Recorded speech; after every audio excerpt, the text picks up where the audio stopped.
میں جو چیز سامنے رکھنا چاہتا ہوں وہ میں 5-7 منٹ میں 10 منٹ میں رکھ دیتا ہوں. اس کے بعد سب لوگ اپنی رائے دیں اور پھر ہم ایک نتیجے پہ پہنچیں گے انشاءاللہ. سب سے پہلے تو میں آپ کو کلیئر کروں کہ میں یہاں پہ ایک صحافی کی حیثیت سے آپ کو کچھ فیکٹس بتانا چاہتا ہوں. نمبر 1 یہ ہے کہ نارملی ایسا نہیں ہوتا جیسا پاکستان میں ہوا ہے. ہم لوگ صحافی اپنے آپ کو میکسیمم کوشش کرتے ہیں کہ کسی کنٹروورسی کے اندر نہ پھنسیں، لیکن اس مرتبہ زیادتی اتنی بڑی ہو رہی تھی کہ ہم لوگ یہ ساری چیزیں دیکھتے ہوئے خاموش نہیں رہ پا رہے تھے. ہمیں شروع کے اندر دھمکایا گیا اور دھمکانے والے لوگ پاکستان کے طاقتور ادارے کے اندر سے تھے. ان لوگوں نے دھمکایا، ان کے نام ہمیں پتہ ہیں. ہم 7 سے 8 لوگ ہیں جو ان دھمکیوں کا سامنا کرتے رہے ہیں. ایون گالیاں تک دی گئی ہیں کچھ لوگوں کو.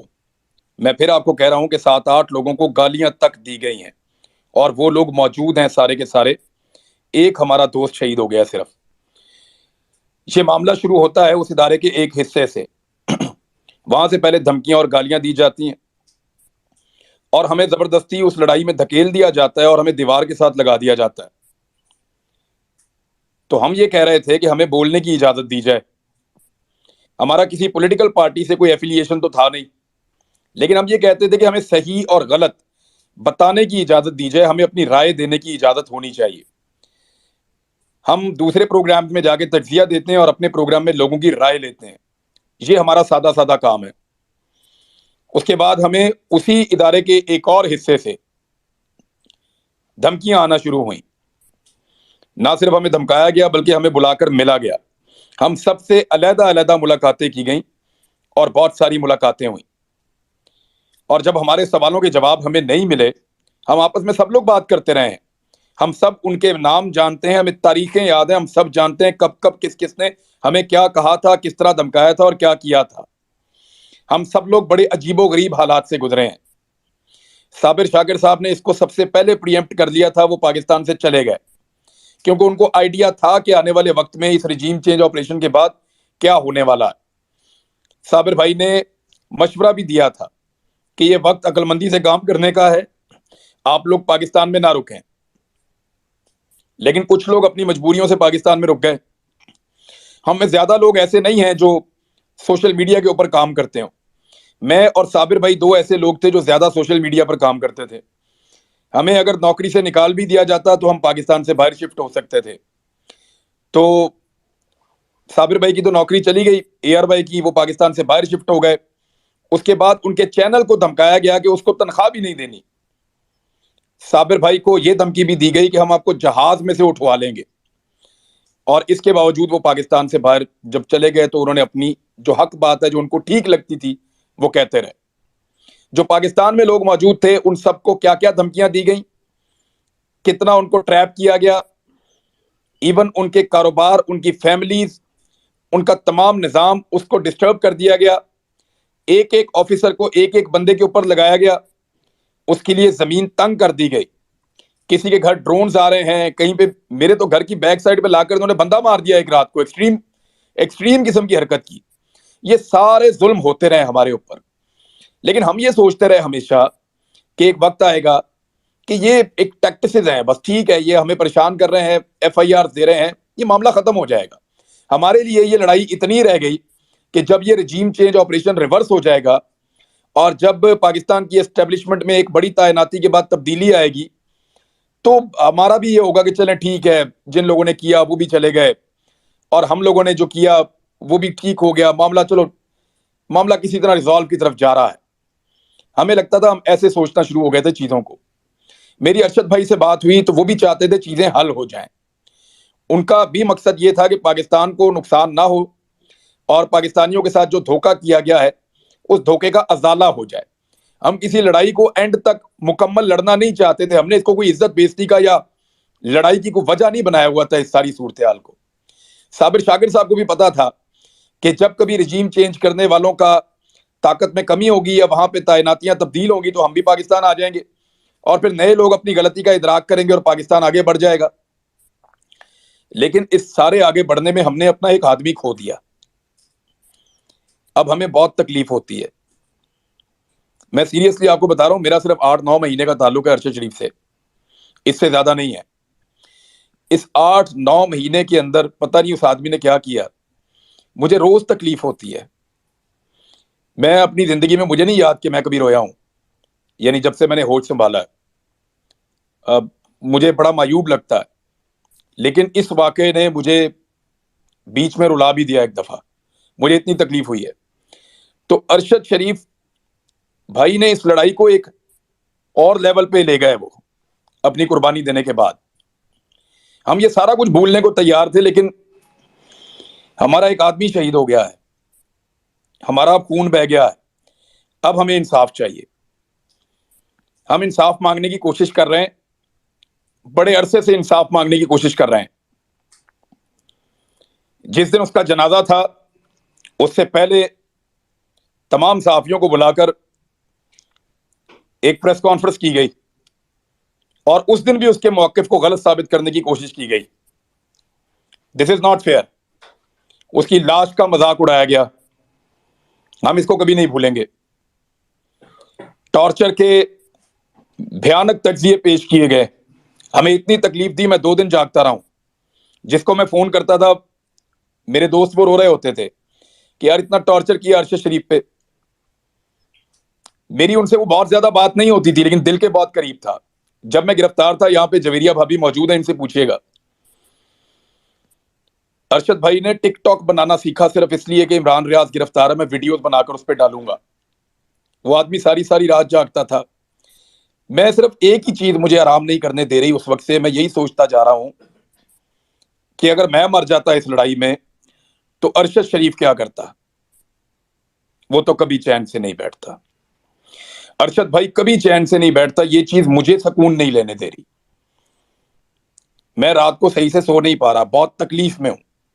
ہم اس لڑائی کو بھولنا چاہتے تھے، ہمیں لگتا تھا کہ 8-10 مہینے میں، 15 مہینے میں برے دن ٹل جائیں گے، اچھے دن آ جائیں گے، رجیم چینج آپریشن ریورس ہو جائے گا، ہم بھی سرخرو ہو جائیں گے، اور آئندہ پاکستان میں اس طرح کے تجربات کرنے سے پہلے یہ لوگ 10 مرتبہ سوچیں گے۔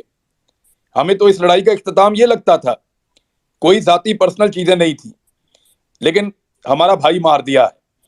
اب یہ ایسے اتنے آرام سے ختم ہوگا نہیں، اب یا تو ہمیں بھی مارو یا پھر ہمیں انصاف دو۔ انصاف کے لیے ہم عدالتوں کے دروازے کھٹکھٹا رہے ہیں۔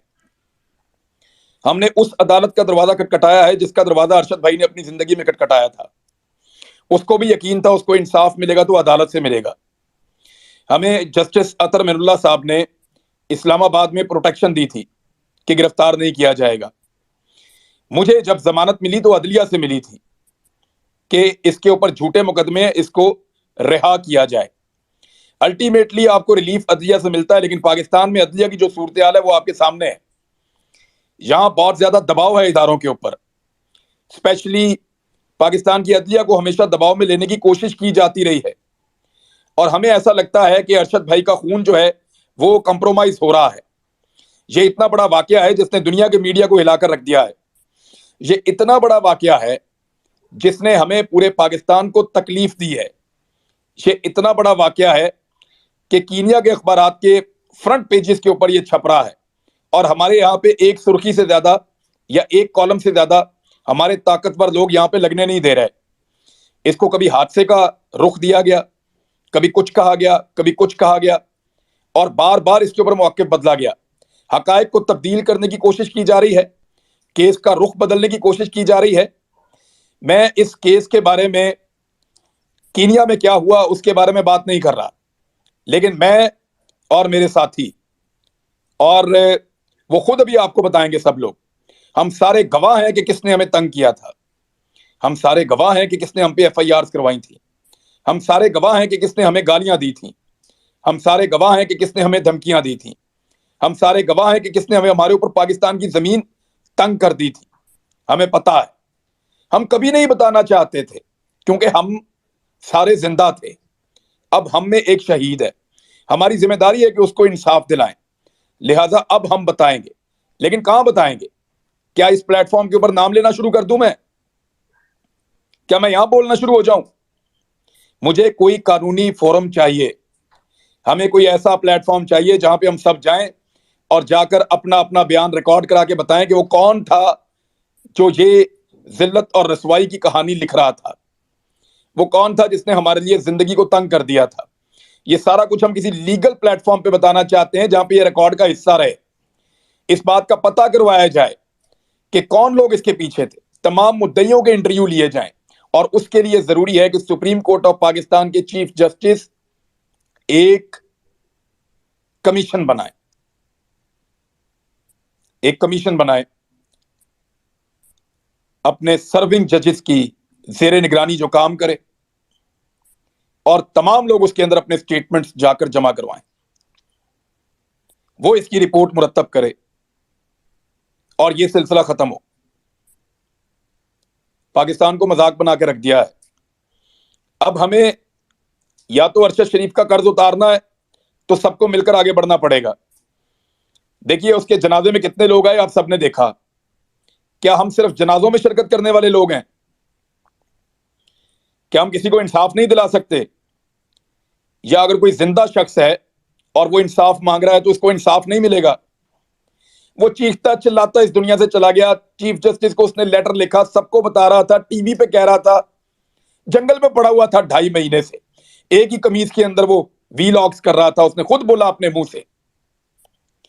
تو کیا جنازوں میں شرکت کرنی ہے؟ کل ایک کا جنازہ پڑھ لیا، آج دوسرے کا پڑھ لینا، پھر تیسرے کا پڑھ لینا، اور ایک ایک کر کے سارے مارے جائیں گے۔ جو بھی سچ بولے گا مارا جائے گا، جو آئینہ دکھائے گا، سوال پوچھے گا، مارا جائے گا۔ یہاں پہ اس سلسلے کو آپ سب روک سکتے ہیں۔ مجھے آپ سے یہ کہنا ہے کہ میرے پاس ایک طریقہ ہے آئین اور قانون کے مطابق، اور وہ طریقہ ہمیں ارشد شریف نے بتایا ہے کہ قانون کے مطابق انصاف مانگو، خط لکھو، چیف جسٹس آف پاکستان کو خط لکھو۔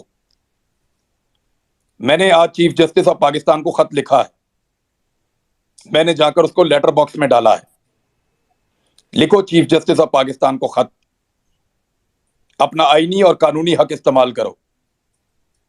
اتنے خط لکھو، اتنے خط لکھو کہ ورلڈ ریکارڈ بنا دو، پورا پاکستان خط لکھے، اوورسیز پاکستانی خط لکھیں، لاکھوں خط پہنچنے چاہیے سپریم کورٹ آف پاکستان میں روزانہ۔ آج شروع ہو جائیں، اگلے 10 دن تک خط لکھیں، روز خط لکھیں، سارے خط لکھیں، بچے لکھیں، خواتین لکھیں، بزرگ لکھیں، نوجوان لکھیں، سٹوڈنٹس لکھیں، مزدور لکھیں، تمام لوگ خط لکھو، لکھو خط اور بھجواؤ چیف جسٹس آف پاکستان کو، جھنجھوڑو اپنے ایوانوں کو، اور وہاں خط میں صرف چھوٹی سی ڈیمانڈ کریں اپنے الفاظ میں کہ ارشد شریف کو انصاف دلوائیے اور ایک انڈیپینڈنٹ جوڈیشل کمیشن بنوائیے جہاں پہ جا کر ہم تمام حقائق رکھیں۔ ہم یہ گھنونے حقائق قوم کے سامنے نہیں رکھنے چاہتے۔ کپڑے اتارنے کا شوق کسی اور کو ہوگا، ہمیں کسی کے کپڑے اتارنے کا یا کسی کو ذلیل کرنے کا شوق نہیں ہے۔ یہ ہمارا اپنا ادارہ ہے، ہمارے اپنے لوگ ہیں، لیکن اگر ہم کچھ بتانا چاہتے ہیں تو ہمیں ایک فورم چاہیے جہاں پہ جا کے ہم یہ ساری انفارمیشن دیں۔ تو میں آپ کو یہ نہیں بتا سکتا، میں نے صابر بھائی کو بتایا ہے کہ یہ کیسے ہوا خط لکھنے والا معاملہ، لیکن یہ ارشد بھائی کا آئیڈیا تھا۔ آپ سب لوگ خط لکھیں، 5 لائنیں لکھیں، 2 لائنیں لکھیں، 4 لائنیں لکھیں، 4 صفحے لکھیں، تفصیل لکھیں، اور ارشد شریف کے لیے چیف جسٹس آف پاکستان سے انصاف مانگیں۔ لکھنا کیا ہے؟ صرف to the chief justice of Pakistan Urdu میں لکھیں یا انگلش میں لکھیں، اپنی ریکویسٹ کریں، لفافے میں ڈالیں، ٹکٹ لگوائیں، اور لیٹر باکس میں ڈالتے ہوئے اپنی 10 سیکنڈ کی ویڈیو بنا لیں۔ جب آپ اس کو لیٹر باکس میں ڈال رہے ہوں تو اپنی 10 سیکنڈ کی ویڈیو بنا کر یہیں پہ بھی ہم لوگ طے کر لیں گے، بہت سارے ایکسپرٹ موجود ہیں، کہ اس کا کوئی ہیش ٹیگ بنا لیں یا کوئی اس کی کمپین لانچ کر دیں۔ جو شخص بھی لیٹر ڈالے چیف جسٹس آف پاکستان کو انصاف کے لیے، وہ ایک جملہ وہاں بول دے کھڑا ہو کے لیٹر ڈال کے کہ ارشد شریف کو انصاف دیجیے، اور 10 سیکنڈ یا 5 سیکنڈ کی وہ ویڈیو سوشل میڈیا پہ اس ہیش ٹیگ کے ساتھ ڈال دیں۔ ہم چاہتے ہیں کہ اتنے خط لکھو کہ ورلڈ ریکارڈ بن جائے۔ مانگو انصاف تب تک جب تک ملتا نہیں ہے، اور یہ آئینی اور قانونی رستہ ہے۔ آپ سب لکھیے چیف جسٹس آف پاکستان کو خط، سب لکھیے، 10 دن تک خط لکھیے، اس کے بعد کیا کرنا ہے اللہ اور رستہ دکھائے گا انشاءاللہ۔ صابر بھائی آپ بات کیجئے۔